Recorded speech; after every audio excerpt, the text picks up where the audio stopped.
வணக்கம்.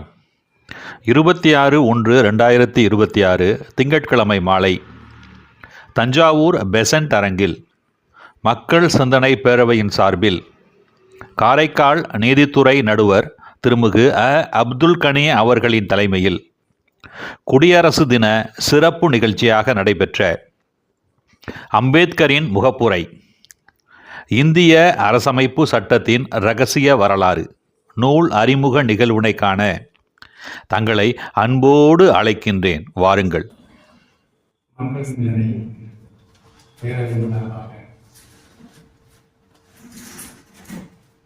இந்த இனிய நாளில் நடைபெறுகின்ற நூல் அறிமுக விழாவிற்கு தலைமையேற்று மிக சிறப்பான ஒரு தலைமையுடைய வணங்குகின்ற அதற்கும் போற்றுவதற்கும் பெருமைக்குரிய காரைக்கால் நீதிமன்றத்தினுடைய நீதியரசர் ஐயா அப்துல் கனி ஐயா அவர்களை தஞ்சை மாவட்ட மக்கள் சிந்தனை பேரவையின் சார்பாக இடைக்கால நோக்கி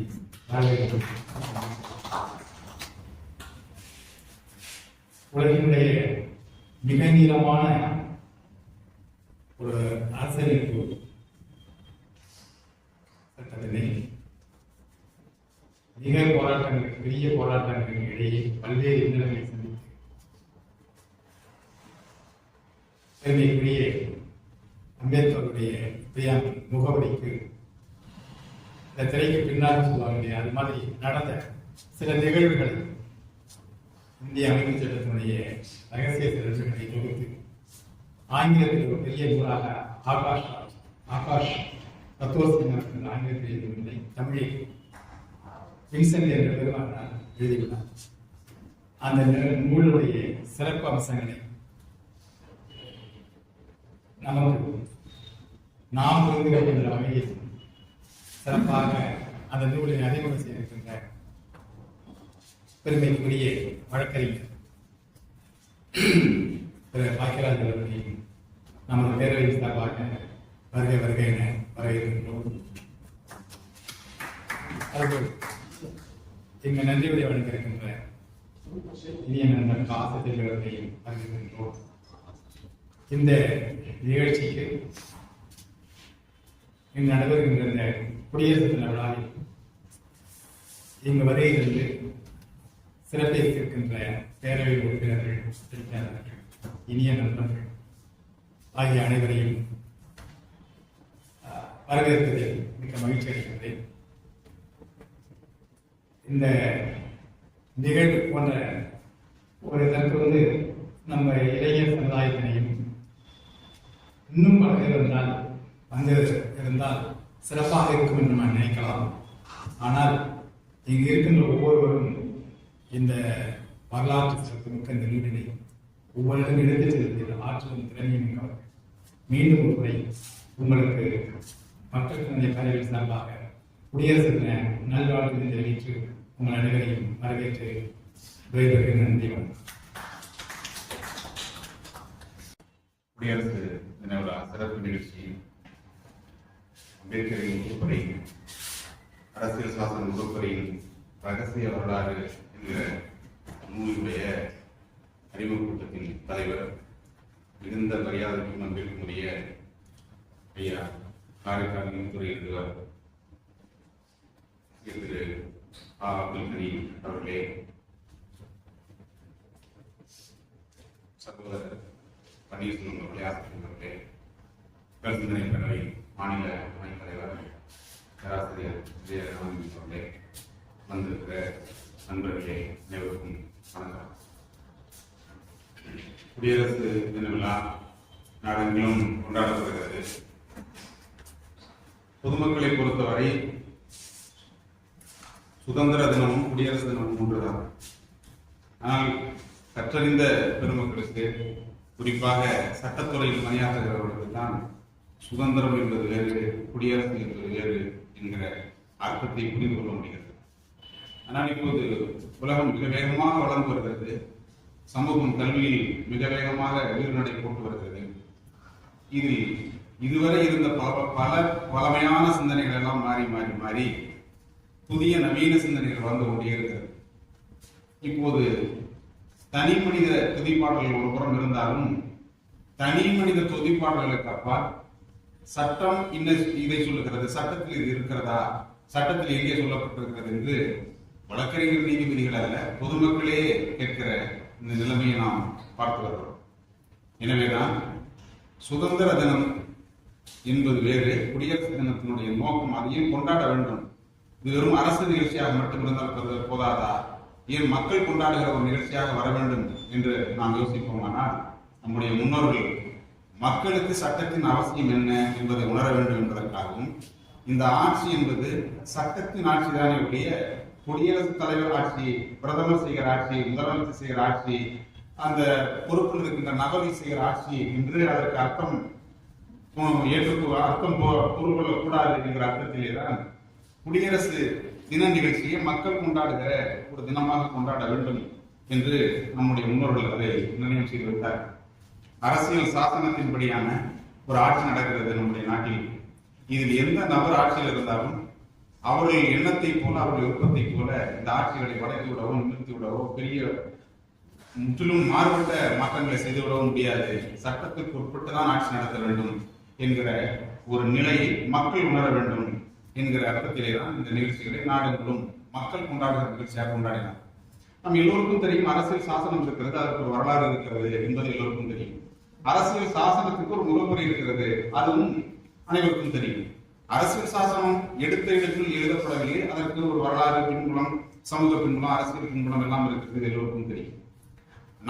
எனக்கே இப்போதுதான் தெரிகிறது அரசியல் சாசன முகப்புரைக்கும் ஒரு வரலாறு இருக்கிறது என்பது சரிதான். ஆனால் அதற்கும் ரகசிய வரலாறு கொண்டு இருக்கிறது என்பதை நான் இப்போதுதான் மிக அமைதியை தான் நான் புரிந்து கொண்டேன். காரணம், அது சொல்லப்பட்டிருக்கிற ஒரு வார்த்தையை கூட 124 வார்த்தைகள் ஆங்கிலத்தில் தமிழ் மொழிபெயர்க்கிற போது ஒவ்வொரு விருப்பத்திற்கு ஏற்றார் போல் அதை வார்த்தைகளை கூட்டி குறைத்து வெவ்வேறு பொருள்பட அதை கூறுவது உண்டு. ஆங்கிலத்தின்படி 124 வார்த்தைகள் 21 22வது அரசியல் திருத்தத்தின்படி 4 வார்த்தைகள் சேர்க்கப்பட்டன. இந்த ஒவ்வொரு வார்த்தைக்கும் ஒரு வார்த்தையை கூட நீக்கவும் முடியாது, ஒரு வார்த்தையை சேர்க்கவும் முடியாது. இவ்வளவு மிக துல்லியமாக அந்த ஒரு சிற்பத்தை போல செதுக்கப்பட்டிருக்கிறது. இதற்கு என்ன காரணம் என்றால், எதிர்கால தலைமுறையினர், எதிர்காலத்தில் ஆட்சிக்கு வருபவர்கள் தம் விருப்பத்தை போல இந்த நாட்டை மாற்றியமைத்து விட முடியாது, தனி மனித விருப்பத்திற்கு உட்பட்டு எதையும் செய்து விடக்கூடாது என்று எந்த விதமான சுயநலமும் இல்லாத நம்முடைய முன்னோர்கள் வெவ்வேறு இடத்திலிருந்து போராடிய, சுதந்திரத்திற்காக போராடிய வெவ்வேறு களத்தில் இருந்து சமூக மாற்றத்தை விரும்பியவர்கள், சமூக மாற்றம் கூடாது என்று சொன்னவர்கள், அரசியல் மாற்றம் வேண்டுமானால் அது தான் விரும்புகிற ஒரு அரசியல் மாற்றமாக இருக்க வேண்டும் என்று சொன்னவர்கள், அது நாட்டில் இருக்கிற ஒவ்வொரு பகுதியினரையும் இவர்களை எப்படி முன்னேற்றுவது என்பது, அல்லது இவர்களுக்கு முன்னேற்றமே தேவையில்லை என்று சொன்னவர்களும் உண்டு. இது எல்லாவற்றையும் கணக்கிலே கொண்டு இந்த நாட்டில் இருக்கிற எல்லோரையும் ஏற்றுக்கொள்ளுகிற ஒரு அரசியல் சாசனம், ஏற்றுக்கொள்ளுகிற ஒரு ஆட்சியாக எதிர்காலத்தில் இருக்க வேண்டும் என்றுதான் அதை நிர்ணயம் செய்திருக்கிறார்கள். சரி, இது ஒரு 75 ஆண்டுகளை கடந்து விட்டது. இப்போது அதை பற்றி நாம் சிந்திக்க வேண்டிய அவசியம் என்ன என்றால், எல்லா விதத்திலும் மாற்றங்கள் தேவைதானே, அரசியல் சாசனத்திலையும் மாற்றம் செய்துதானே ஆக வேண்டும் என்றால் மாற்றலாம், மாற்றம் தேவைதான். ஆனால் அது கூட ஒரு வரம்புக்கு உட்பட்டிருக்கிறது, ஒரு நியதிக்கு உட்பட்டிருக்கிறது. அதை கூட எதை மாற்றலாம், எதை மாற்றக்கூடாது என்று ஒரு இலக்கணம் இருக்கிறது. சில அடிப்படை அம்சங்களை மாற்றவே முடியாது என்றெல்லாம் பின்னாளில் தீர்ப்புகளின் வாயிலாக நமக்கு கிடைத்திருக்கிறது. எனவே அரசியல் சாசனத்தை பற்றி மக்கள் உணர வேண்டும், அரசியல் சாசனத்தின் நோக்கங்களை விளக்குகிற முகப்புரையை பற்றி மக்கள் உணர வேண்டும், அந்த முகப்புரை ஏன் இவ்வாறு வடிவமைக்கப்பட்டிருக்கிறது என்பதற்கான பின்புலத்தையும் மக்கள் உணர வேண்டும். குறிப்பாக கற்றறிந்த பெருமக்கள், படித்த மக்கள், நடுநிலையோடு இருக்கிற மிடில் கிளாஸ் எலைட் பீப்புள் என்று நாம் சொல்கிறோமே, படித்த மத்தியதர மக்கள் இதை உணர வேண்டும் என்கிற நோக்கத்திலே தான் இந்த நிகழ்ச்சியை கூட நாம் ஏற்பாடு செய்கிறோம். இது ஒரு இலக்கியவாதிகளைப் போல, ஒரு மற்ற அரசு துறைகள் பணியாற்றியவர்களைப் போல அவர்கள் புரிந்து கொண்டிருக்கிற ஒரு வரையறைக்கு உட்பட்டு நாம் இதை மக்களுக்கு எடுத்து சொல்லிவிட முடியாது. இந்த நாட்டின் அரசியல் சாசனத்தின் பாதுகாவலர்களாக இருக்கிற நீதித்துறை தான் இந்த நாட்டின் அரசியல் சாசனத்தின் பாதுகாவலர்கள் என்று நாம் மிகுந்த மரியாதையோடும் கண்ணியத்தோடும் அழைக்கிறோம். எனவே அதற்கு தொடர்புடைய நபர், அந்த துறையில் பணியாற்றுகிற ஒரு நபர், அவர் பேசுவதுதான் மிக சரி என்று உணர்ந்துதான் நம்முடைய ஐயா நீதித்துறை நடுவர் அவர்களை நாம் அழைத்திருந்தோம். அவர் பாபநாசம் நீதிமன்றத்தில் பணியாற்றியவர், அப்போது எனக்கு அறிமுகமானவர். இப்போது அவர் காரைக்காலில் பணியாற்றுகிறார். ஒரு சட்டத்தின் அர்த்தங்களுக்கு மிகுந்த விளக்கம் சொல்லுகிற ஒரு நபர். மனம் போன போக்கில் அரசாங்கத்தின் பல துறைகளில் இருக்கிற அதிகாரிகளைப் போல மனம் போன போக்கில் பேசுகிறவர் அல்ல, மனம் போன போக்கில் எதையும் செய்கிறவர் அல்ல. பொதுவாக தீர்ப்புகள் தான் பேச வேண்டும் மொழியை, நீதிபதிகள் பேசக்கூடாது என்று ஒரு சட்டத்துக்கு ஒரு இலக்கணம் இருக்கிறது, ஒரு ப்ராவர், ஒரு பழமொழி. அதற்கேற்ப அவர் பேசினாலும் நட்பு ரீதியாக பேசுவார், ஆனால் சட்டத்தை தீர்ப்புகளில் பேசுவார். எனவே அந்த தீர்ப்பும் சட்டத்துக்கு உட்பட்டு இருக்கும், அந்த சட்டம் அவர் பயன்படுத்துகிற விளக்கம் அரசியல் சாசனத்துக்கு உட்பட்டு இருக்கும், அந்த அரசியல் சாசனம் அரசியல் சாசனத்தின் முகப்புரைக்கு உட்பட்டு இருக்கும். அதனுடைய நோக்கமும் நமக்காக போராடிய வாதாடிய ஏறத்தாழ 2 ஆண்டுகள் 11 மாதங்கள் 17 நாட்கள் நடந்த விவாதம் இந்த அரசியல் சாசனத்தை பற்றி. அந்த பெரும் மக்களுடைய நோக்கம் என்னவோ அதை சற்றும் குலையாமல் பார்த்துக் கொள்கிற மிகுந்த கவனத்தோடு ஒரு உயர் நீதிமன்ற நீதிபதி, உச்ச நீதிமன்ற நீதிபதி எப்படி அரசியல் சாசனத்துக்கு விளக்கம் சொல்லுகிற போது கவனமாக கையாள்வார்களோ அதே கவனத்தை ஒரு கீழமை நீதிமன்றத்தில், ஒரு விசாரணை நடத்துகிற நீதிமன்றத்தில் மேஜிஸ்ட்ரேட் என்கிற அந்த நிலையில் இருந்து கொண்டே அவர் செய்வார். எனவே இந்த நிகழ்ச்சிக்கு பொருத்தமான நபர் என்று நான் கருதினேன். எனவேதான் நம் நண்பர்களே, இது ஒன்றும் விரிவாக ஐயா பேசுவார் என்றால் கூட பொதுவாக நாம் தெரிந்து கொள்வது, உலகத்தில் எந்த பல்வேறு நாட்டினுடைய அரசு சாசனம் இருக்கிறது. இது எந்த நாட்டினுடைய அரசியல் சாசனத்திலும் குறிப்பிடப்படாத ஒரு வார்த்தை டிக்னிட்டி என்ற ஒரு வார்த்தை இருக்கிறது, ஃப்ரெட்டர்னிட்டி என்ற ஒரு வார்த்தை இருக்கிறது. பல்வேறு அரசியல் சாசனத்திலிருந்து கடன் பெற்ற அம்சங்கள் பல இருக்கிறது. ஆனால் இந்த 2 வார்த்தைகளும் கூட இந்தியாவில் இருந்து இந்த அந்த பெருமக்கள் அவருடைய விவாதங்களிலிருந்து எடுக்கப்பட்டிருக்கிறது. குறிப்பாக இந்த நூலினுடைய என்ன குறிப்பிடுகிறார் என்றால், அரசியல் சாசனத்தை எழுதியது வரைக்குழுவினுடைய தலைவராக இருந்து அம்பேத்கர் எழுதினார், அது எல்லோருக்கும் தெரியும். அப்போது முகப்புரை யார் எழுதியது என்று ஒரு கேள்வி வருமானால், அப்ப முகப்புரை அரசியல் சாசனத்திலிருந்து வேறுபட்ட பகுதியா என்று நமக்கு தோன்றும். இதில் என்ன குறிப்பிடுகிறார், அரசியல் சாசனம் வேறா முகப்புரை வேறா என்றால் 2ம் வேறுதான், ஆனால் ஒன்று இல்லாமல் இன்னொன்று இல்லை என்று அவர் குறிப்பிடுகிறார். இங்கிருந்துதான் இது நோக்கங்களுக்கு உட்பட்டு தான் அரசியல் சாசனத்தின் ஒவ்வொரு பகுதியும் வடிவமைக்கப்பட்டிருக்கிறது என்று அவர் குறிப்பிடுகிறார். பொதுவாக நீதிமன்றங்களில் ஆர்வமுடைய நபர்கள்ட்ட பேசிட்டு இருக்கும் போது டிக்னிட்டி என்கிற ஒரு வார்த்தை இருக்கிறது அல்லவா, இந்த வார்த்தை ஒரு மாண்பு என்று நாம் தமிழில் மொழிபெயர்க்கிறோம். இந்த மாண்புக்கு பொருள் என்ன என்றால் மிக பரந்துபட்ட அர்த்தத்தை அது கொடுக்கும், மாண்பு என்கிற வார்த்தைக்கு. இந்த வார்த்தை வேறு எந்த நாட்டினுடைய அரசியல் சாசனத்திலும் இல்லை. இது 3 அம்சங்களில் இந்த அரசியல் சாசனத்தின் முகப்புரைக்கு ஆதாரமாக குறிப்பிடுகிறார்கள். ஒன்று காங்கிரஸ் கட்சியினுடைய தீர்மானம், இன்னொன்று PN ராவ், அவர் ஒரு ICS ஆபீசர், அவர் தான் அந்த வரைவு கமிட்டி ஆலோசனை குழுவினுடைய தலைவராக இருந்தவர். அவர் ஒரு அறிமுகத்தை கொடுக்கிறார் அரசியல் சாசனத்துக்கு, அதுவும் அது குறிப்பிடப்படவில்லை. பின்னிட்டு பல்வேறு குழுக்கள் பரிந்துரை செய்கிறார்கள், அந்த பரிந்துரைகளும் இந்த வார்த்தைகளே. கடைசி நாளில் தான் அந்த அம்பேத்கருடைய சொந்த முயற்சி, அவரே கூட பல முகப்புரைகளை வடிவமைத்து கொடுக்கிறார். அவருடைய முதலில் அவர் உருவாக்கி கொடுத்ததிலே கூட அந்த வார்த்தைகள் இல்லை. ஆனால் பல விவாதங்களுக்கு பிறகு, விமர்சனங்களுக்கு பிறகு, அம்பேத்கரே சொல்லுகிறார், பல்வேறு விமர்சனங்களுக்கு பிறகுதான் எதை சேர்க்க வேண்டும், நீக்க வேண்டும், எந்த கருத்தை ஏற்க வேண்டும் என்கிற விமர்சனங்களுக்கு பிறகுதான் எல்லோருக்கும் இடம் கொடுக்கப்பட்டது, எல்லா கருத்துக்கும் இடம் கொடுக்கப்பட்டது. ஆனால் வெளிப்படையாக அது கூறப்படவில்லை. காந்திய சிந்தனைக்கு இடம் உண்டு, ஆனால் காந்தியின் பெயர் அங்கு குறிப்பிடப்படவில்லை. புரட்சிகர சிந்தனைக்கு இடம் உண்டு, ஆனால் புரட்சிகர சிந்தனை என்கிற வார்த்தை இங்கு இடம்பெறவில்லை. சனாதன சிந்தனைக்கு கூட கொஞ்சம் இடம் இருக்கிறது, ஆனால் அது வெளிப்படையாக கூறப்படவில்லை. அதற்கு மாற்றாக வேறொரு வார்த்தை அதில் புகுத்தப்படுகிறது.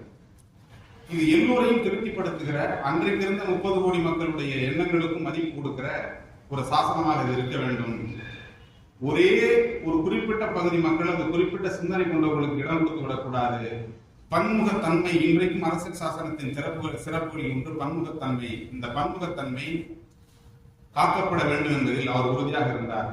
தொடக்க காலங்களில் மிக தீவிரமாக விமர்சித்தவர்கள் கூட பின்னாளில் அவர்களை பாராட்டி இருக்கிறார். பெட்டர்னிட்டி என்கிற வார்த்தையை, சகோதரத்துவம் என்கிற வார்த்தையை சேர்த்ததற்காக பெரும்பாலும் வாதங்களில் விமர்சித்தவர்களை கூட அவரை பாராட்டியிருக்கிறார். இதையெல்லாம் அவர் எப்படி சரி செய்வது என்கிற அவருடைய அந்த சிந்தனை, எல்லாருக்கும் கருத்துக்களுக்கும் இடம் உண்டு, ஆனால் அவர் கருத்து அவருடைய கருத்து மட்டுமே ஏற்கப்பட்டது என்கிற சிந்தனை யாருக்கும் வந்துவிடக்கூடாது என்பதில் கவனமாக இருந்தார். இப்போது நமக்கு அது கூட பிரச்சனை இல்லை. 75 ஆண்டுகள் கடந்து விட்டது.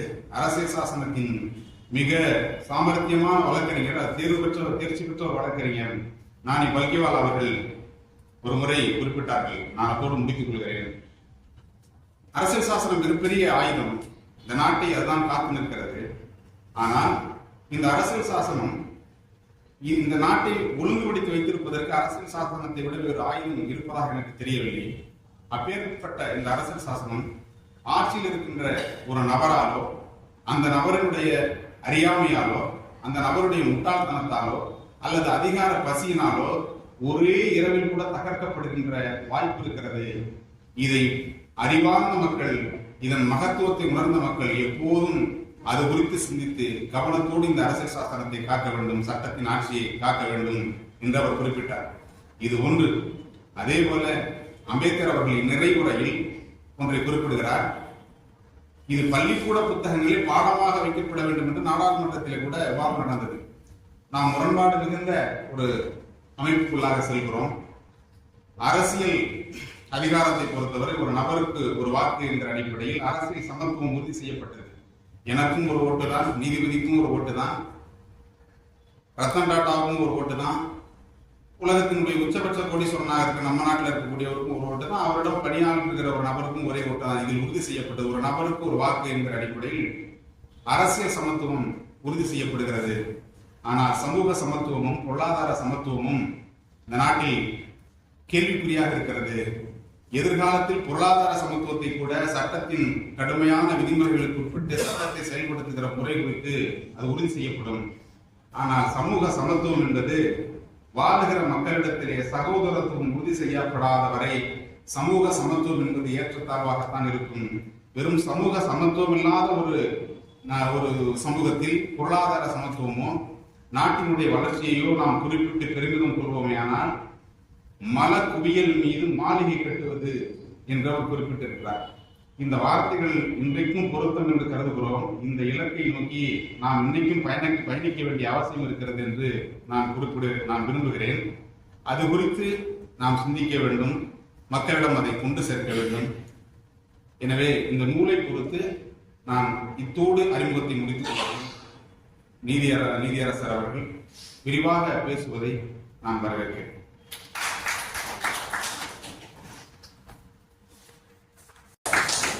சேர்ந்து வந்துரு.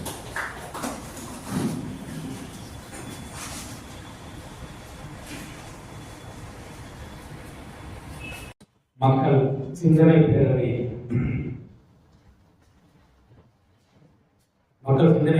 குறித்த சிறப்பு நிகழ்ச்சியாக நடைபெற்றுக் கொண்டிருக்கும் இந்த விழாவிற்கு வரவேற்புரை வழங்கிய திருமதி இரா பன்னீர்செல்வம் அவர்களுக்கும்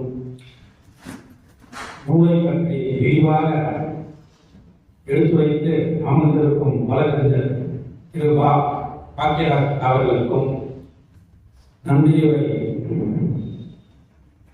அளிக்க காத்திருக்கும் ஆசை தம்பி அவர்களுக்கும் மேலும் வாசகர்கள் அனைவருக்கும் எனது மாலை வணக்கத்தை தெரிவித்துக் கொள்கிறேன்.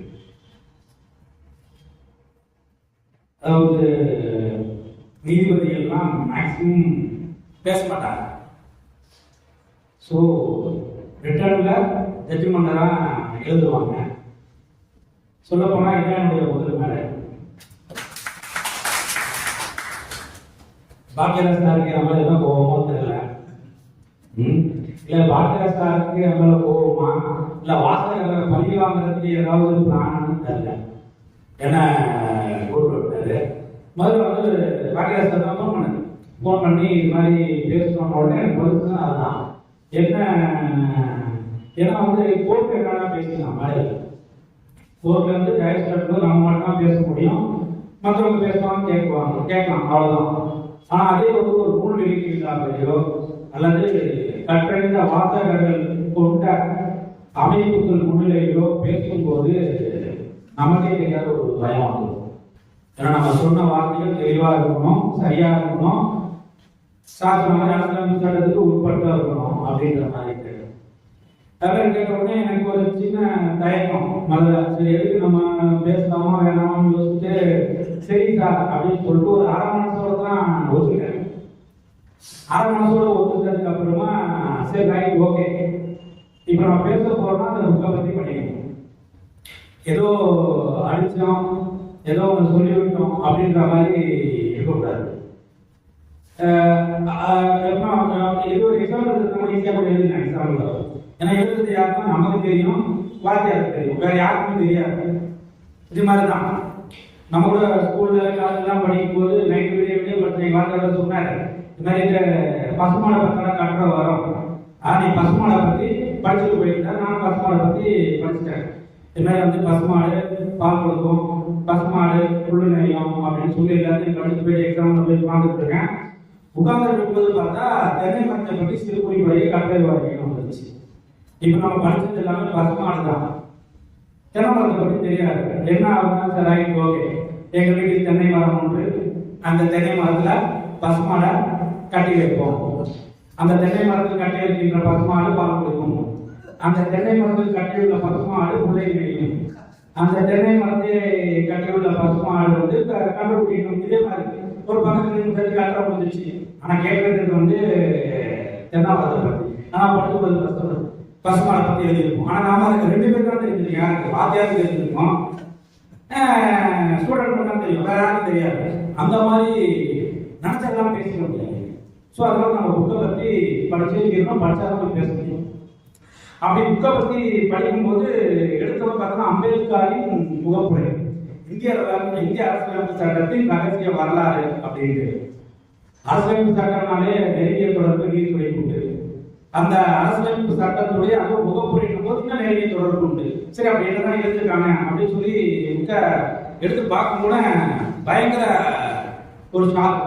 என்னன்னு ஏன்னா எனக்கு வந்து ஸ்கூல்ல சொல்லி கொடுக்கும்போது ஆக்சுவலா வந்து இந்திய அரசியலமைப்பு சட்டம் எப்போ ஏற்றுட்டாங்கன்னா 1949 நவம்பர் 26 தான் ஏற்றுட்டாங்க. ஆனா குடியரசு எப்போ சொன்னா 1950 ஜனவரி 26. ஏன் ஜனவரி 26 வந்துச்சுன்னா 1929 அன்னைக்கு லாகூர்ல ஒரு மாநாடு போட்டாங்க. அப்புறம் இந்தியாவுக்கு வந்து சுயராஜ்யம்ன்ற ஒரு கொள்கை வேணும் அப்படின்னு சொல்லி சொன்னாங்க. அதனுடைய ஞாபகார்த்தமாக தான் நாம வந்து 1950 ஜனவரி 26 தேர்ந்தெடுத்தோம் சொல்லி தான் தெரிஞ்சு வச்சுக்கிட்டான். ஆனா இந்த புக்கை படிக்கும்போது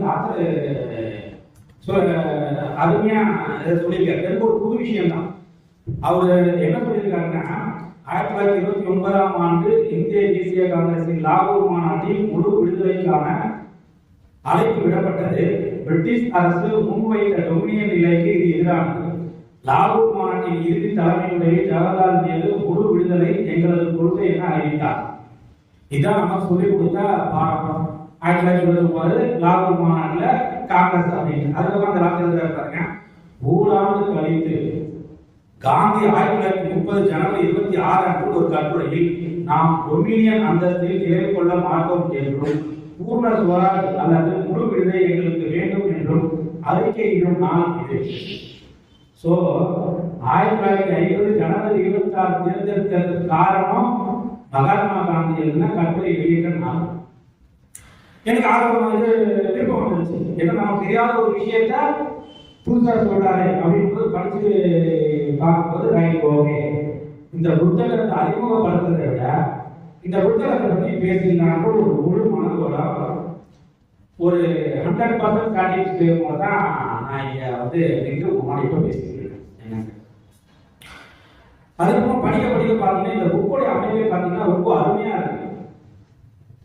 என்னன்னா நம்ம புக்கை பத்தி பேசணும்னா அரசியல் பத்தி தான் பேசுவோம். ஆனா இந்த முகப்புரையை பத்தி தான் பேசுறாங்க. ஆனா அந்த முகப்புரைய எப்படி வந்துச்சு, எப்படி ஏற்றுக்கிட்டாங்க அப்படின்ற ஒரு தெளிவான எண்ணங்களும் சிந்தனையும் அந்த கருத்தோட்டமும் அந்த ஏற்பட்ட டிபேட் எல்லாத்தையுமே டிஸ்கஸ் பண்ணிருக்காங்க இந்த புக்ல. உதாரணத்துக்கு பாத்தீங்கன்னா முகப்புரையை பற்றி ஏற்ற போது நமக்கு சொல்லி கொடுத்துருக்கிற ஒரே ஒரு விஷயம்னா இந்த மாதிரி முகப்புரை ஏற்றுனாங்க, முகப்புரையை நம்ம ஏற்றுக்கிறோம் அப்படின்னாங்க. ஆனா முகப்புரையை வந்து 4 முகப்புரையை வந்து பேசியிருக்காங்க, 4 முகப்புரையை பற்றி சொல்லியிருக்காங்க. அதுல ஆத்தர் வந்து சொல்லியிருக்காரு பாருங்க, 22வது பத்தில சொல்லியிருக்காங்க. இந்த முகப்புரையில வந்து சொல்லும் போது ஷிபான்லால் சக்சேனா இவர் வந்து அந்த நிர்ணய சபையினுடைய ஒரு உறுப்பினர். அவர் என்ன சொல்லியிருக்காருன்னா, முகப்புரையில் கீழே கொடுக்கப்படுவது சேர்க்கப்பட வேண்டும். எல்லாம் உள்ள கடவுளின் பெயரால் நம் நாட்டின் தந்தை மகாத்மா காந்தியின் உத்வேகமும் வழிகாட்டுதலும் அடிமைத்தனத்திலிருந்து நாட்டை வழிநடத்தியது. அவர் இந்த வார்த்தை வந்து அந்த முகப்புரை இருக்கணும்னு சொல்லி அவர் ஆசைப்பட்டிருக்காரு. யாரு? ஷிபான்லால் சக்சேனான்றவர் முகப்புரைக்கு கீழே இந்த வார்த்தை சேர்க்கணும்னா, எல்லாம் உள்ள கடவுளின் பெயரால் நம் நாட்டின் தந்தை மகாத்மா காந்தியின் உத்வேகமும் வழிகாட்டுதலும் அடிமைத்தனத்திலிருந்து நாட்டை வழிநடத்தியது. நம்மளுடைய அந்த அடிமைத்தனத்தை ஒழிச்சதுக்கு மகாத்மா காந்தியோ உடைய உத்வேகம் தான் அப்படின்ற ஒரு வார்த்தையை சேர்ந்து சொல்லியிருக்காரு. அதுவும் பண்டித கோபிநாத் மாலாவியான்னு ஒருத்தர் இருக்கார். அவர் வந்து என்ன சொல்லியிருக்காருன்னா, முதன்மை உயிரான பரமேஸ்வரன் உலகின் வேறு மக்களும் வெவ்வேறு பேரில் அமைக்கும் அண்டத்தில் ஆண்டவரின் அருளால், எப்படி வந்து இஸ்லாமியர்கள் வந்து இறைவன் திருப்பெருதான் போடுவாங்க, அந்த மாதிரி ஒரு வார்த்தையை சேர்க்க சொல்லியிருக்காங்க. இன்னொருத்தங்க நான் ஒரு மேல போய் கடவுள் வாழ்த்து வச்சுதான் என் ஊரை ஆரம்பிக்கணும்னு சொல்லியிருக்காங்க. இது எல்லாமே அந்த அரசியல் நிர்ணய சபையில நடக்கப்பட்ட டிஸ்கஷன். ஆனா நான் நல்ல அந்த ஆத்த முடிக்கும் சொல்ற நல்ல வேலை இந்த திருத்தங்கள் எல்லாம் தள்ளுபடி செய்யப்படும். சோ இந்த அரசியலமைப்பு சட்டம் முகப்புரையை இயக்குவதற்கு முன்னாடியே இவ விஷயங்கள் நடந்திருக்கு. அதனால இந்த முகப்புரையை பற்றி பேசுறதை பற்றியும் முகப்புரையை பேசுறதுக்கு ஒரு முக்கியமான ஒரு இந்த நிகழ்வா அமைஞ்சிருச்சு. அதுக்கப்புறமா பாத்தீங்கன்னா இந்த புத்தகத்துடைய அமைப்பு பாத்தீங்கன்னா 3 அமைப்பா பிரிச்சிருக்காரு ஆத்தர். முதல்ல அந்த புக்கு அப்புறமா பின்னிணைப்பு, அதுக்கப்புறமா குறிப்புகள். இந்த பின்னிணைப்புகள் சொல்லி பாத்தீங்கன்னு வைங்களேன், 1927 இருந்தே ஆரம்பிச்சது. 1927 என்ன நடந்துச்சு, எது நடந்துச்சுன்னு சொல்லி நிகழ்வுகளின் கால வரிசைன்னு சொல்லி கூட ஒரு அட்டவணை கொடுத்துருக்காங்க. என்னன்னு இதுல முதல்ல அந்த அட்டவணையில 7 வரிசைகள் தவிர்த்து மீதி வந்து அந்த 1947 சுதந்திரம் அடைஞ்சதுக்கு அப்புறமா இந்த முகப்புரையை ஏற்றுவதற்கும் அரசியலமைப்பை ஏற்றுவதற்கும் என்னென்ன நடவடிக்கைகள் என்னென்ன நிகழ்ச்சிகள் நடந்ததோ அது தேதி வாரியா வருஷ வாரியா கொடுத்துருக்காரு. இந்த மாதிரி ஒரு கட்டமைப்பை வந்து நம்ம எங்கேயுமே பார்த்துருக்க முடியாது. சரி, அதுக்கப்புறம் ஆத்தர் என்ன பண்ணியிருக்காருன்னா, இதில் சொல்றாரு ரைட் ஓகே, இந்த சொல்றது வந்து ஆரம்பம் சொல்லுவாங்க. நாங்களாம் தீர்ப்பு எழுதும்போது என்ன சொல்றோம்னா, நம்ம மனசுல படுறதுலாம் சொல்ல முடியாது. ஏதாவது ஒன்று சொல்ல வந்ததுன்னா அந்த சொல்ல வந்ததை பத்தி ஒரு காரணமும் விளக்கமும் சொல்லணும். இவர் அந்த விளக்கம் கொடுத்துருக்காரு. அந்த விளக்கம் தான் கடைசியாக அமைஞ்சிருக்க அந்த குறிப்புகள். இதெல்லாம் எங்கெல்லாம் நான் எடுத்தேன், எப்படிலாம் நான் எடுத்தேன் அப்படின்னு சொல்லியிருக்காரு. அதுக்கப்புறமா வந்து இதுல அந்த கடைசியா முடிவுரையேன்னு சொல்லி அந்த ஒரு இந்த அரசியலமைப்பு சட்டம் வந்து எழுதி முடிக்கும் போது அவங்க மனசுல எப்படி இருந்துச்சு அப்படின்னு சொல்லி ஆத்தர் மிக அழகா சொல்லியிருக்காரு. ஏன்னா 2 வருஷத்துக்கு நான் அரசியலமைப்பை எழுதி முடிக்கிறது 2 வருஷம் 11 மாசம் முன்னாடி அந்த முடிக்கும் போது எப்படி இருந்துச்சு அவங்க மனநிலை அப்படின்னு சொல்லிட்டு அந்த நிர்ணய சபையில ஒரு உறுப்பினர் நசுருதீன் அகமது அவர் சொல்றாரு என்னன்னா, முன்னொரு காலத்தில் ஒருவன் கடற்பயணம் சென்று விட்டு நீண்ட நாட்கள் கழித்து ஊருக்கு திரும்பினான். மக்கள் அவனிடம் அவன் பார்த்தவற்றிலே மிகவும் உன்னதமானது எது என்று கேட்டார்கள். நான் அனுபவித்தவற்றெல்லாம் மிகவும் உன்னதமானது, நான் வீட்டிற்கு திரும்பி வந்ததுதான் என்றான். இந்த அரசமைப்பு சட்டத்தை பொறுத்தவரையில் நாங்கள் அதை முடித்ததுதான் அதிசயங்களையும் அதிசயம். அப்ப எந்த அளவு கான்ட்ரவர்சியா இருந்திருக்கும் முகப்புரைய ஃபைனலைஸ் பண்ணும்போது. அந்த இது ஏன் இப்ப நான் சொல்றேன்னா, இதுலாமே ஆர்குமெண்ட்ல ஏத்துக்கலாம். இப்போ ஒரு அரசியலமைப்பு சட்டத்தை பற்றிய வழக்குகள் வந்து நீதிமன்றத்துல வந்துச்சுன்னா அந்த அரசியலமைப்பு நிர்ணய சபையில என்னென்ன பேசினாங்களோ அது எல்லாமே நம்ம கருத்தில் எடுக்கணும். அப்ப இந்த ஒரு கருத்துல எப்ப முடிஞ்சிச்சுனா அப்படின்ற ஒரு எண்ணத்துல வந்திருக்கும் போது அந்த 2 வருஷம் 11 மாசம் அந்த நிர்ணய சபை உறுப்பினர்கள் வந்து எந்த அளவுக்கு சிரத்தைய போட்டு இந்த நிர்ணய சபையில இந்த முகப்புரையை வந்து விளக்கம் கொடுத்துருப்பாங்க என்னன்னு. இது எல்லாமே இந்த புத்தகத்துல வந்து கடைசியா வருது என்னன்னு. அதுக்கப்புறம் இந்த கடைசி அந்த ஆத்தர் வந்து முடிக்கும் போதுதான் இன்னும் நான் முகப்புரைக்குள்ள போகல, ஏன் இந்த மீட்டிங் வந்தப்போம், ஏன் முகப்புரையை பத்தி பேசணும்ன்ற எனக்கு ஆர்வத்தை தூண்டதை பற்றி நான் பேசிட்டு இருக்கேன் என்னன்னு. இப்போ பார்த்தீங்கன்னா கடைசி அவர் முடிக்கும் போது முகப்புரையின் பாலுள்ள ஆர்வத்தை மீண்டும் தூண்டும் தீப்பொறியாகவே இருக்க இப்புத்தகம் ஒரு வழியாக இருக்கும் என்று நம்புகிறேன். அவர் என்ன சொல்றாரு ஆத்தர், இந்த புக்கு எழுதுனா இந்த புக்கை நீங்க படிச்சு முடிக்கும் போது இந்த பிரியாம்பல இந்த முகப்புரைய ஏன் வச்சாங்க அப்படின்ற ஒரு எண்ணம் நம்ம மனசுக்குள்ள வரணும் அப்படின்னு முடிக்கும் போது அந்த எண்ணம் எனக்கு வந்துச்சு. ஏன்னா இது வரைக்கும் நம்ம முகப்புரையை படிக்கும் போது இந்த அளவுக்கு நான் முழுசா படிச்சிருப்பானா இல்லை. ஒரு எக்ஸாம் பாயிண்ட் ஆஃப் வியூல படிச்சிருக்கேன். இல்லை யாரோ ஒருத்தவங்க சொல்லுவாங்க பிரியாம்பா அப்படின்னு. ஆக்சுவலா இந்த முகப்புரை எப்படின்னா நம்ம புக்கு வாங்க அந்த புக்ல இருக்க முதல் பேச்சு மாதிரி முதல் பேஜ்ல என்ன பண்ணுவோம், ஒரு பேனா வாங்க எழுதா இல்லையான்றத ட்ரை பண்ணி பார்க்கறதுக்கு தான் அந்த பேஜ். இல்லையா இந்த புக்கு எனக்குன்னு சொல்றதுக்கு பேர் எழுதி வைக்கிறது தான் அந்த பேஜ். மற்றபடி வேற ஒன்றும் கிடையாது. அந்த மாதிரி தான் இந்த முகப்புரை இருக்கும் நான் நினைச்சிட்டு இருந்தேன். என்னோட எண்ண ஓட்டத்தை மாற்றினது இந்த புக்கு தான். ஏன் இந்த முகப்புரை இந்த அளவுக்கு இம்பார்ட்டன்ட் இருக்கிறது, மிக முக்கியத்துவம் வாய்ந்தது அப்படின்றதுக்காக அந்த ஆத்தருடைய வெற்றி எங்க இருக்குன்னா, அந்த எழுத்தாளர் வந்து எழுத்தாளர் நான் சொல்ல வந்த கருத்தை சொல்றது மட்டும் ஒரு எழுத்தாளர் சிறந்த கிடையாது. அவர் சொல்ல வந்ததை மக்கள் மனசுல பதிச்சு அதை பத்தி ஒரு தேர்தல் இருக்கும். இந்த புக்கை படிக்கும்போது ஒரு தேர்தல் எனக்கு இருந்துச்சு. ஏன்னா சரி, அதனால ஆத்தருடைய இந்த வடிவமைப்பு பார்க்கணும். இது அவங்க எல்லாமே வந்து ரொம்ப மிக அற்புதமா அவர் சொல்லியிருக்காரு என்னன்னு. சரி, இப்போ என்ன படிக்கலாம், அரசியலமைப்பு சட்டம் படிக்கிறதுன்னு சொல்றாங்க. எல்லாமே தான் படிக்கலாம். தினைக்கும் நாங்க காலையில் எழுந்த உடனே நம்ம இதுதான் படிப்போம், நியூஸ் தான் படிப்போம். படிக்கிறது ஒரு கலை, எப்படி படிக்கணும்னு இருக்கு. உண்மையா சொல்ல போனா நம்ம படிக்கிறது எல்லாமே வந்து மேலோட்டமா படிக்கிறோமா அல்லது ஆழ்ந்த படிக்கிறோமான்றது நமக்கு தெரியாது. படிக்கிறது என்ன இருக்குன்னா, நம்ம சொல்ற விஷயம் மற்றவங்க தப்பா கூட புரிஞ்சுக்கலாம், தப்பா கூட தெரிஞ்சுக்கலாம். இப்போ உதாரணத்துக்கு பார்த்தீங்கன்னா ஒரு ஹோட்டல்காரர் இருக்காரு ஓகேங்களா. அந்த ஹோட்டலில் வந்து எப்பவுமே ஒருத்தர் சாப்பிட போறாரு, ரெகுலர் சாப்பாடு சாப்பிட போறாரு. அவருக்கு வந்து சக்கரைனா ரொம்ப பிடிக்கும்.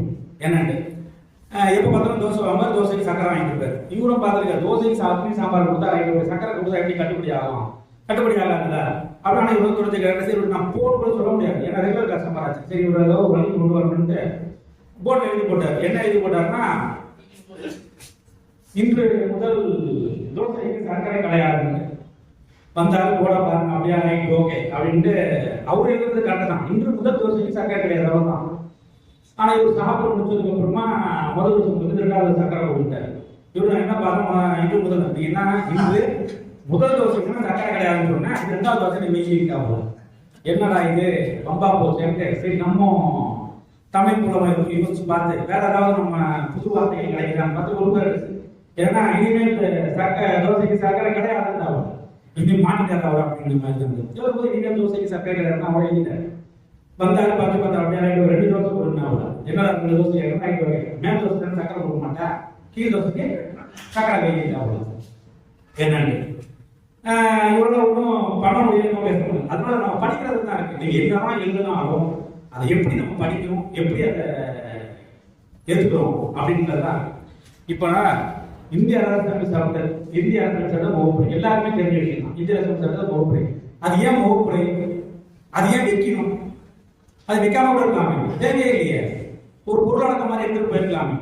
ஆனா அங்கதான் வந்து நம்ம முன்னோர்களுடைய எண்ணத்தையும் செயல்பட இருக்கணும். ஏன்னா மொத்தம் இத்தனை ஆர்டிகல் இருக்கு, இத்தனை ஷெட்யூல் இருக்கு, இதெல்லாம் படிச்சுட்டு இருக்க மாட்டான். ஏன்னா எதிர்கால சந்ததிகள் எப்படி இருப்பாங்கன்னா ரொம்ப ஸ்மார்ட்டா இருப்பாங்க. அவங்க முழுசாலாம் படிச்சுட்டு இருக்க மாட்டான். இந்த முகப்புடைய படிச்சாலே அவனுக்கு உள்ளர்த்தம் என்னன்னு தெரிஞ்சுக்கணும். அதுக்காக தான் அந்த முகப்புரையை அவங்க வச்சிருக்காங்க. அதனாலதான் அந்த முகப்புரைக்குள்ள அந்த அரசியல் சட்டத்துல என்னென்ன சொல்ல வந்தாங்களோ அது எல்லாமே இருக்கும். என்னுடைய பார்வை எப்படி இருக்குன்னா, முகப்புரை ஒரு ஐக்கிய கவிதையா இருக்கும். ஐக்கிய கவிதைனா புனையில தான் இருக்கும், ஆனா அர்த்தம் புரிஞ்சுக்கும்.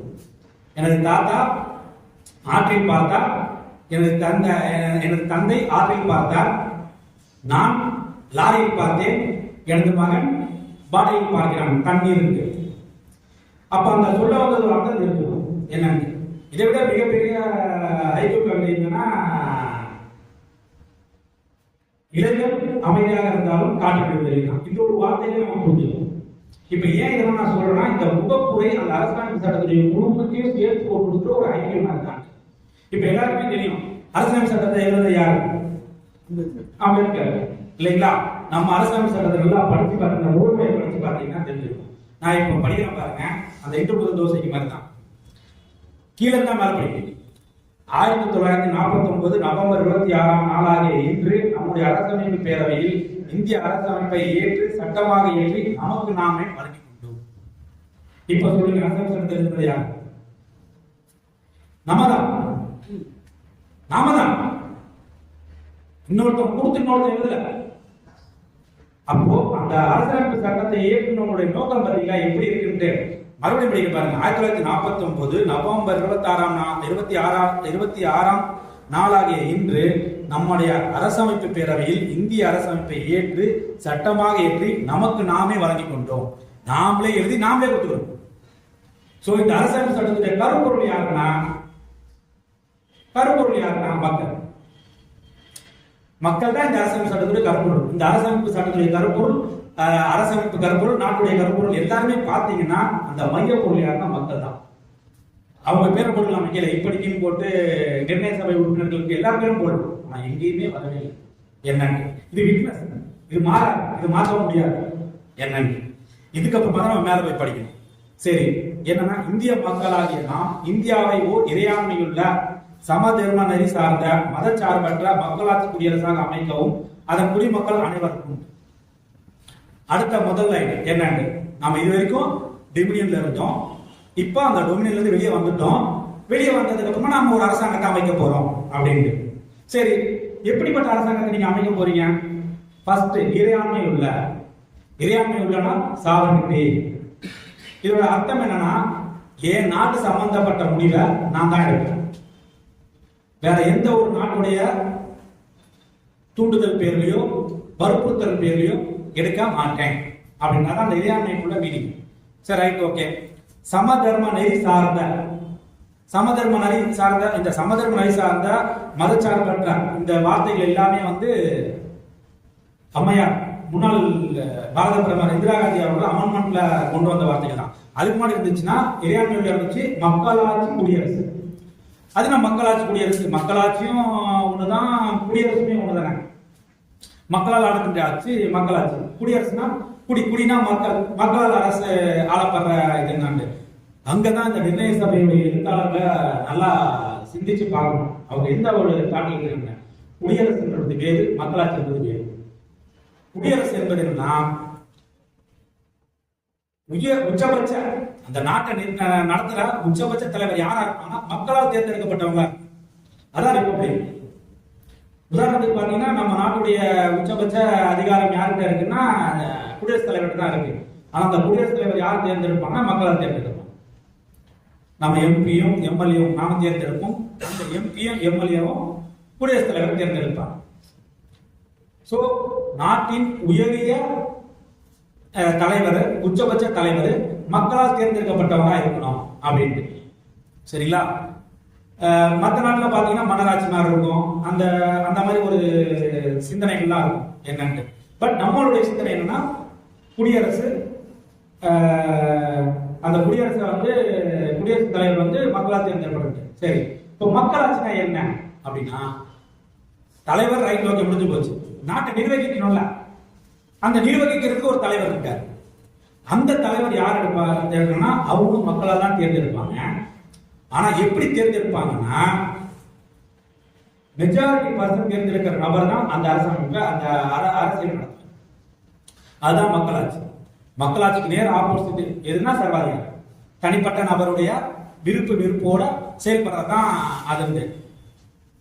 1950 நம்மளுடைய நிர்ணய சபையை ஏற்கனவே சொல்லிட்டாங்க, இந்த நாடு வந்து ஒரு மக்களாட்சியை சார்ந்த நாடா தான் இருக்கணும்.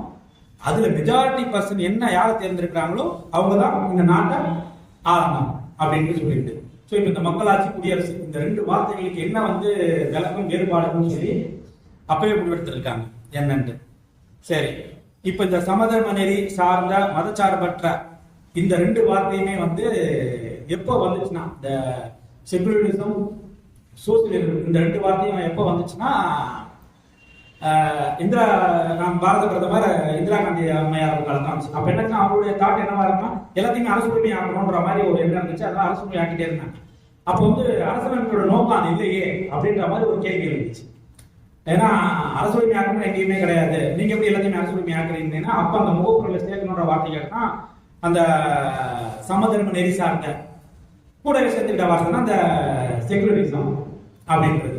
ஏன்னா இதை பத்தி நமக்கு இல்லைன்னா ஆர்டிகல் 15ல இருந்து ஆர்டிகல் 30 வரைக்கும் கொடுத்துருக்கு. எல்லாத்தையுமே பாத்தீங்கன்னா சுதந்திர மதசார்பான சுதந்திரம் தான் கொடுத்துருக்காங்க. ஸோ அது அதுலேயே இருக்கு, அதெல்லாம் சேர்த்துன்னு சொல்லி இந்த புதுசா ஆட் பண்ண வார்த்தைகள் தான் இந்த சமதர்ம நெறி சார்ந்த மதசார்பற்ற அந்த 2 வார்த்தையும் சேர்ந்துச்சு. இப்போ இந்த முதல் பேராகிராஃப் முடிஞ்சிச்சு. அடுத்தது 2வது பேராகிராஃப். இப்போ அந்த சொல்லுவாங்க குடிமக்கள் அனைவருக்கும். முதல்ல நாடு அமைச்சாச்சு. இந்திய மக்களாகிய நாம் இந்தியாவை ஒரு இறையாண்மையுள்ள சமதர்ம நெறி சார்ந்த மதச்சார்பற்ற மக்களாட்சி குடியரசாக அமைக்கவும். ஸோ நம்ம ஒரு நாடு எப்படி இருக்குன்னு சொல்லி டிசைட் பண்ணியாச்சு. இது சொன்ன போனதுக்கு அப்புறமா அதன் குடிமக்கள் அனைவருக்கும், அதன் குடிமக்கள் அனைவருக்கும் நமக்கு நாமே இயற்றி வழங்கி சொல்லியாச்சுங்களா. அதுல அங்க சொல்றாங்க அதன் குடிமக்கள் அனைவருக்கும் சமுதாய பொருளாதார அரசியல் நீதி. எல்லாத்துக்கும் நீதி உண்டு. எதுல நீதி உண்டு? சமுதாயத்துல, பொருளாதாரத்துல, அரசியல்.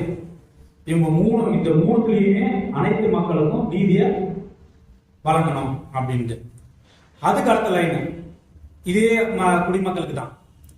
என்னன்னா சிந்தனை வெளிப்பாட்டில் நம்பிக்கையும் கொள்கை பட்டாளத்தில் மற்றும் வழிபாட்டில் சுதந்திரம் கொடுக்குறாங்க. ஃபர்ஸ்ட் நீதி கொடுக்குறாங்க, மக்களுக்கு நீதி கொடுக்குறாங்க. அடுத்த சுதந்திரம் கொடுக்குறாங்க. இதெல்லாம் சுதந்திரம் கொடுக்குறாங்க அப்படின்னு பாத்தீங்கன்னா ஃபர்ஸ்ட் எடுத்த உடனே சிந்தனை வெளிப்பாட்டில் நம்பிக்கை. சிந்தனை வெளிப்பாட்டில் நம்பிக்கை.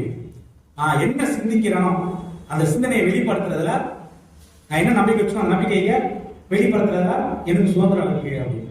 இப்போ இங்க வருவோம். பாக்கிய சார் கேட்டால கலந்துக்கலாமா, நான் கொஞ்சம் டவுட் பட்டேன். போனா ஏதாவது கான்ட்ரவர்சி ஆகுமா, நமக்கு ஒரு பயம் இருக்கு. அந்த பயத்தை போக்குறது இந்த லைன் தான். இந்த புக்கை பார்த்ததுக்கு அப்புறமா இருக்கும். ஸோ எனக்கு இருக்கிற அந்த தாட்டை வெளிப்படுத்த முடியலன்னா அப்ப நான் இந்த முகப்புரையை கொடுத்துருக்க உரிமையை நான் எல்லாரும் சரிங்களா. உங்களுக்கும் ஒரு சிந்தனை இருக்கு, உங்களுக்கும் ஒரு தாட் இருக்கு. அந்த தாட்டை வெளிப்படுத்தாம நீங்களே பயந்து மறைச்சு வச்சிருக்கீங்கன்னா இந்த முகப்புரை அந்த மாதிரி எண்ணத்துல நம்ம அரசியல் நிர்ணய சபை ஏற்றவங்க சொல்லல. உங்களுக்கு தாட் இருந்துச்சுன்னா அந்த தாட்டை சொல்லலாம், வெளிப்படுத்தலாம். அப்புறமா தான் முடிவு பண்ண ரைட் ஓகே. அந்த 50% அரை மனசா இருந்ததா முழு மனசாக்குனதுக்கு காரணம் இந்த புக்கு தான். ஓகேங்களா. ஸோ நீங்க என்ன சிந்தனையில இருக்கீங்களோ அந்த சிந்தனையை வெளிப்படுத்தலாம் தாராளமா. அதற்கு முழு உரிமையும் இந்த அரசியல் இந்த முகப்புரை நமக்கு வழங்கியிருக்கு. ஆனா அந்த வெளிப்படத்துல சில கண்டிஷன் போட்டிருப்பாங்க, நிபந்தனைகள் வச்சிருப்பாங்க. நாட்டின் ஒற்றுமைக்கும் மற்ற ஒரு மருத்துவ இதுக்கும் இது பாதிப்பு ஏற்படுத்தாத மாதிரி பண்ணுங்கன்ட்டு. அடுத்தது கொள்கை பட்டாளத்தில் எந்த கொள்கை வேணா நீங்க இருக்கலாம், ஆனா அந்த கொள்கை தேச பாதுகாப்புக்கு விரோதமா இருக்கலாம். அந்த கொள்கை பற்றாக்குறதுல ஒரு சுதந்திரம் இருக்கு. அதே போல கடைசியா வழிபாடு சுதந்திரம். எதுல வேணா நீங்க எந்த பொருளை வேணா வழிபடுங்க. அந்த வழிபடத்துல முழு சுதந்திரத்தையும் உங்களுக்கு இந்த இந்திய அரசியலமைப்பு உங்களுக்கு கொடுத்துருக்கு. அதுக்கப்புறம் பாத்தீங்கன்னா கடைசியா அது அடுத்தது சுதந்திரம் கொடுத்தாச்சு, நீதி கொடுத்தாச்சு, சுதந்திரம் கொடுத்தாச்சு. அடுத்தது சமத்துவத்தை கொடுத்துருக்கு மக்களுக்கு. இந்த சமத்துவம் எதுனா சமத்துவம் பாத்தீங்கன்னா தகுநிலையும் வாய்ப்பையும். இந்த தகுநிலை வாய்ப்பு அப்படின்னா தகுனா ஸ்டேட்டஸ், வாய்ப்புனா ஆப்பர்ச்சுனிட்டி. ஸ்டேட்டஸ்னா எல்லாரும் சமம், யாரும் உயர்ந்தவங்க கிடையாது, யாரும் தாழ்ந்தவங்க கிடையாது. ஆப்பர்ச்சுனிட்டினா எல்லாருக்குமே ஈக்குவலான ஒரு வாய்ப்பை கொடுத்தாங்க. இது ரெண்டையுமே ஒரு சேர வழங்கணும் அப்படின்னு சொல்லி இந்த அரசியலமைப்பு சட்டத்தில் இடம். இந்த தகுநிலை அப்படின்னு சொல்றது ஆர்டிகல் 14 6 சொல்லலாம். சட்டத்தின் முன் அனைவரும் சமம், ஏற்றத்தாழ்வுலாம் கிடையாது. அந்த ஆர்டிகல் 14ல இருக்கிறத தான் முகப்புரையில் அந்த வார்த்தை சொல்லியிருக்காங்க. அதுக்கப்புறம் பார்த்தீங்கன்னா வாய்ப்புன்னா ஆப்பர்ச்சுனிட்டி. இப்போ இந்த ஆப்பர்ச்சுனிட்டி பார்த்தீங்கன்னா எல்லாருமே ஒரே மாதிரி நம்ம ட்ரீட் பண்ண முடியுமான்னு பார்த்தா எல்லாரையும் ஒரே மாதிரி ட்ரீட் பண்ண முடியாது. அதாவது ரிசர்வேஷன் கொடுக்கலாம் அப்படின்ற ஒரு எண்ணத்தை வெளிப்படுத்துறது தான் இந்த வருது. சமநிலை இல்லாத வரைக்கும் அவன் சமநிலை ஆக வரைக்கும் அவனுக்கு அனைத்து வாய்ப்புகளையும் கொடுக்கணும். இந்த வாய்ப்பு, இந்த சமநிலை அப்படின்றத பத்தி நிறைய கேஸ்லாவே இருக்கு.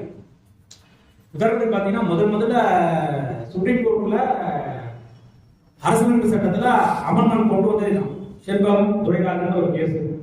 அதை தெரிஞ்சுக்கணும். ஏன்னா நீதிபதி சார்ஜ் இருக்கிற வரைக்கும் இடஒதுக்கீடு இருந்துச்சு. இந்த வந்த உடனே ஆர்டிகல் 15ல சொல்லிட்டாங்க. ஆர்டிகல் 15ல கொண்டு வந்து யாரையும் வந்து இனம், பால், மொழி அந்த சார்ந்த வந்து பாகுபடுத்தி பார்க்கக்கூடாது அப்படின்னாங்க. ஆனா நீதி கட்சியோட கொள்கை என்னவா இருந்துச்சுன்னா, இது மாதிரி வந்து அந்த சமுதாயத்தில் பின்தங்கியவங்க அவங்க ஒரு குறிப்பிட்ட அளவு வர வரைக்கும் அவங்களுக்கு வந்து வாய்ப்புகள் கொடுக்கணும் அப்படின்ட்டு. இப்போ ஆர்டிகல் 15 கான்ஸ்டியூஷன் வந்ததுக்கு அப்புறமா அந்த இடஒதுக்கீடு வார்த்தை எல்லாம் என்னன்ட்டு, ஏன்னா இந்த முகப்புரை சொன்னது இருக்காங்க. அப்பதான் அந்த சுப்ரீம் கோர்ட்லயும் அதை ஏற்றுட்டாங்க. முகப்புரையில் அது மாதிரி தான் இங்க சொல்லியிருக்காங்க. அது வந்து மறுபடியும் அந்த முகப்புரையில் சொன்ன வார்த்தைக்கு மறுபடியும் அரசியல் பாராளுமன்றத்துல ஒரு டிபேட் நடத்தி அந்த மறுபடியும் அந்த முகப்புரைக்கு ஒரு விளக்கம் கொடுக்குறாங்க. என்னன்ட்டு, நாங்க சொன்ன சமத்துவம்ன்றது வேற, சரிங்களா? அந்த சமத்துவம் ஏற்படுற வரைக்கும் அவங்களுக்கு வாய்ப்பை கொடுத்தேதான் தீரணும் அப்படின்னு சொல்லிட்டு 15(4)ல ஆர்டிகல் 15(4)ல ஒரு அமெண்ட்மெண்ட் கொண்டு வராங்க. என்ன அமெண்ட் பண்றாங்க? கல்வி வேலைவாய்ப்புல பின்தங்கியவங்களுக்கு ஆப்பர்ச்சுனிட்டி கொடுக்கறதுல அந்த ரிசர்வேஷனுடைய தர்மம் கிடையாது அப்படின்னு.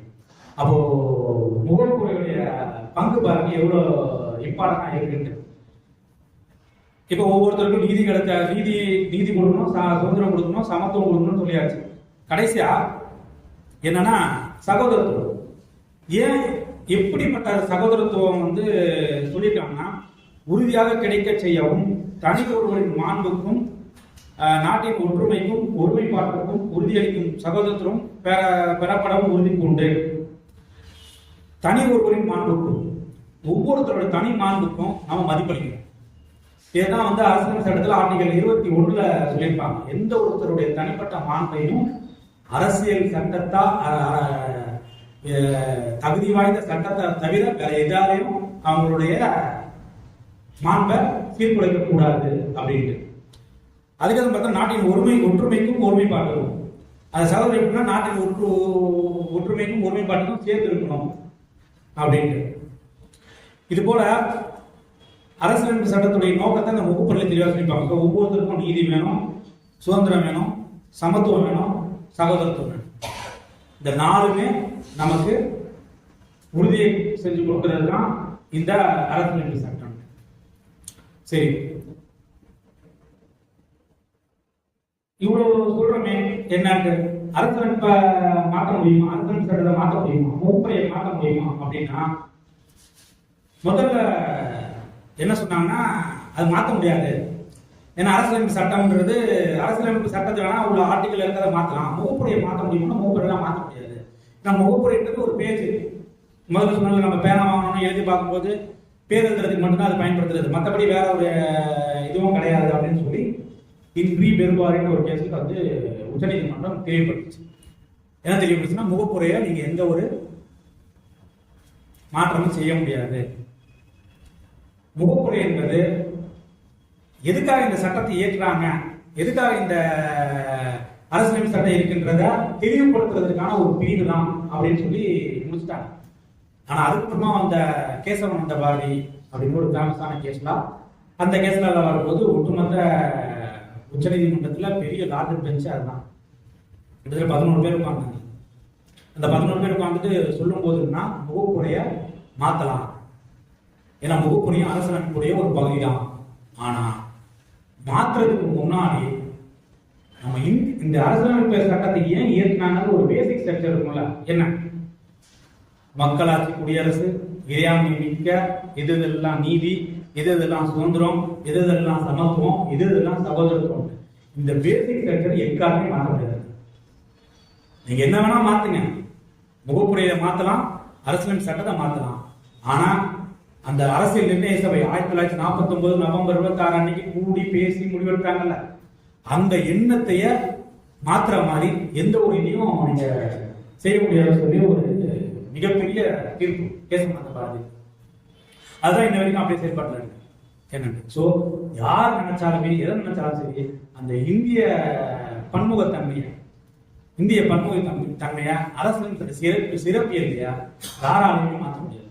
யூ கேன் மெஜாரிட்டியே வந்தாலும் சரி 545 பேருமே வந்து ஓட்டு போட்டாலும் கூட இந்த பேசிக் ஸ்ட்ரக்சரை மாற்ற முடியாது. அந்த மாதிரி ஒரு ஸ்ட்ராங்கான கட்டமைப்போட 1949 நவம்பர் 26 கொண்டு போயிட்டாங்க. என்ன சரி, இந்த விஷயத்தை நாம ஏன் இந்த நேரத்தில் பேசணும் அப்படின்னா, நம்ம நாடு முன்னேறணும்னா, ஒரு தனி மனிதன் முன்னேறணும்னா இந்த அரசியலமைப்பு சட்டம் ரொம்ப முக்கியம். இந்த அரசியலமைப்பு சட்டத்துடைய அந்த முகப்புறையும் இந்த அரசியலமைப்பு சட்டமும் இருந்தா மட்டும்தான் ஒரு நாடு முன்னேறும், ஒரு மக்கள் முன்னேறும், ஒரு தனியார் முன்னேறும். என்னன்னு உதாரணத்துக்கு பாத்தீங்கன்னா, இந்த அரசியலமைப்பு சட்டம் தான் ராயபுரத்துல நார்த் சென்னைனா உங்களுக்கு தெரிஞ்சிருக்கும். என்னன்னு நார்த் சென்னையில ராயபுரத்துல காசிமேடுன்னு சொல்லி ஒரு குறுகிய அந்த காசிமேடு சொன்னாலே உங்களுக்கு தெரியும் அந்த ஏரியா பேரு என்ன இருந்து. அந்த மாதிரி ஒரு இடத்துல இருந்து இன்னைக்கு ஒரு நீதிபதியா நான் அதுக்கு காரணம் இந்த அரசியலமைப்பு சட்டம் தான் வழிவகுக்கும். இந்த அரசியலமைப்பு சட்டத்தை இருக்கப்பட்டனா மட்டும்தான் நம்ம எல்லாரும் ஒவ்வொருத்தரும் முன்னேற முடியும்னு சொல்லிட்டு இது போல ஒரு அருமையான வாய்ப்பை ஏற்படுத்தி கொடுத்த பாரதிய சாருக்கும் இந்த மன்றத்திற்கும் நன்றி தெரிவித்து அனைவருக்கும் நன்றி தெரிவிக்கிறேன். நன்றி. ஒரு நிமிஷம் சேர்ந்துங்களீங்க.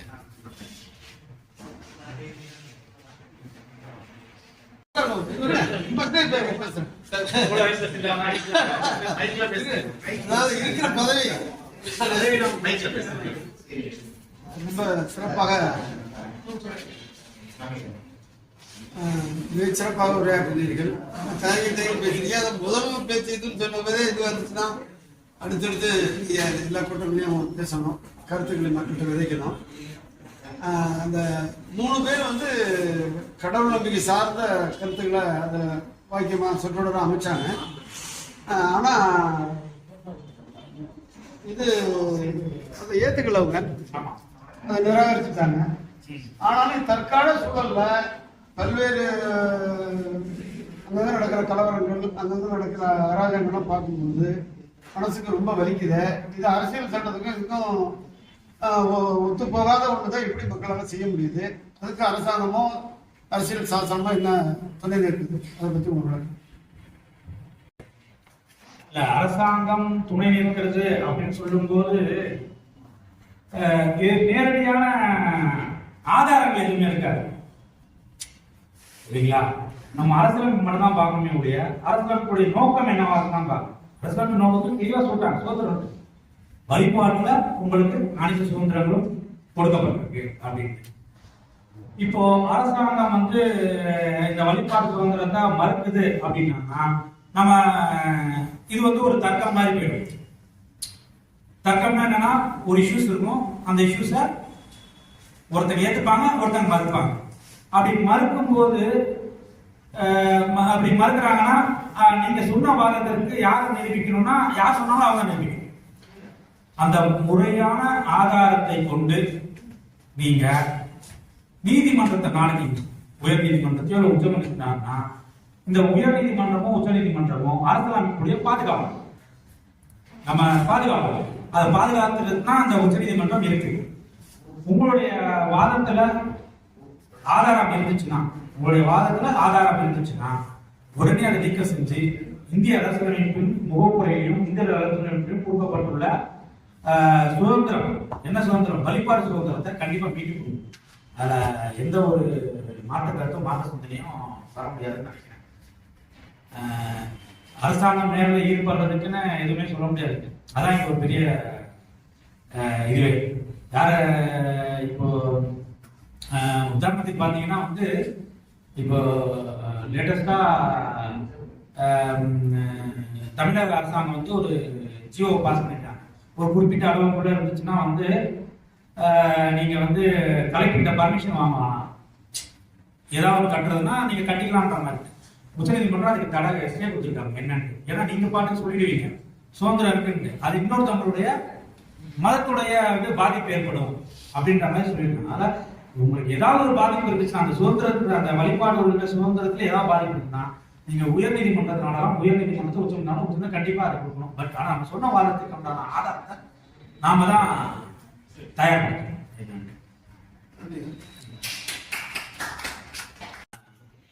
இன்னொரு ஒரே ஒரு விஷயம் சொன்னால சேர்த்துக்க விரும்புகிறேன். என்னன்னு நம்ம என்னதான் சட்டம் சரியா இருந்தாலும் செயல்படுத்தல இருக்க நபர்கள் சரியா இருந்தாங்கன்னா கண்டிப்பா அந்த சட்டம் வந்து செயல்படுத்தணும். அந்த சட்டம்ன்றது எல்லாருக்கும் பொதுவானதுதான். அந்த சட்டத்தை செயல்படுத்துற நபர்கிட்ட தான் அதோடைய உத்வேகமும் அதனுடைய உள்ளர்த்தமும்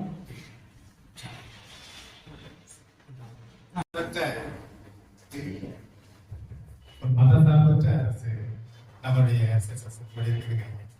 அப்படி இருப்ப தேர்ந்தெடுக்கப்படுகின்ற மக்களால் தேர்ந்தெடுக்கப்பட்ட அரசு ஒரு குறிப்பிட்ட மதத்தையும் ஒரு குறிப்பிட்ட கடலையும் முன்னிறுத்தி அரசு இயக்கிறது நியாயமாக இருக்கும்.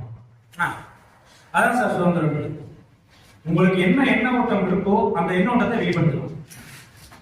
அந்த முகப்புறையில தெளிவா இருக்கு பாருங்க. அந்த ரெண்டு விஷயத்துல உங்களுக்கு சுதந்திரம் வந்து கொடுத்துருக்காங்க. எதெல்லாம் சுதந்திரம் கொடுத்துருக்காங்கன்னா வழிபாட்டுலயும் சுதந்திரம் இருக்கு, உங்க சிந்தனை வெளிப்பாட்டுல நம்பிக்கை இருக்கீங்களா, அந்த நம்பிக்கையை வெளிப்பாடு தான் இருக்கு. நீங்க எங்க ரெஸ்ட்ரிக்ஷன் வருதுன்னா நீங்க வெளிப்படுத்தும் விதை இன்னொருத்தவங்க பாதிப்படுத்தும். அந்த பாதிப்பை தான் தெளிவா சொல்லுவாங்க. நீங்க என்ன வேணா கையை சுத்திக்கலாம், எவ்வளவு வேணா வேகமா சுத்தலாம், எப்படி வேணா சுத்தலாம். ஆனா நீங்க சுத்துறது மத்தவங்க மூக்க வந்து கஷ்டப்படும். இது நான் சொல்ல உச்சநீதிமன்றம் இந்த சுதந்திரத்தை பத்தி கொடுத்திருக்கிற ஒரு விளக்கம். அதனால நீங்க எதை வேணாலும் வெளிப்படுத்தலாம், சுதந்திரம் கொடுத்திருக்காங்க. ஆனா நீங்க சுதந்திரம் அந்த வெளிப்படுத்துற விதம் வந்து மற்றவங்களுடைய தனிப்பட்ட உரிமையை பாதிக்கிறது. அவ்வளவுதான்.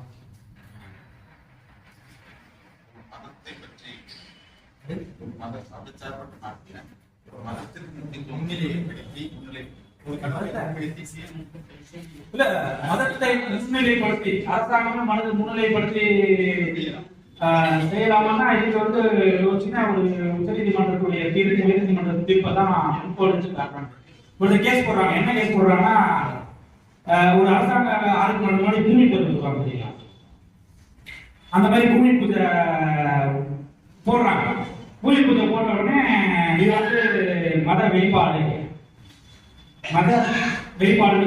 இது மாதிரி பண்ணக்கூடாது அப்படின்ற மாதிரி ஒரு தோற்றமும் ஒரு இது வந்து கொண்டு போறாங்க. அதுக்கு சுப்ரீம் கோர்ட்ல ஒரு விளக்கம் கொடுக்குறாங்க.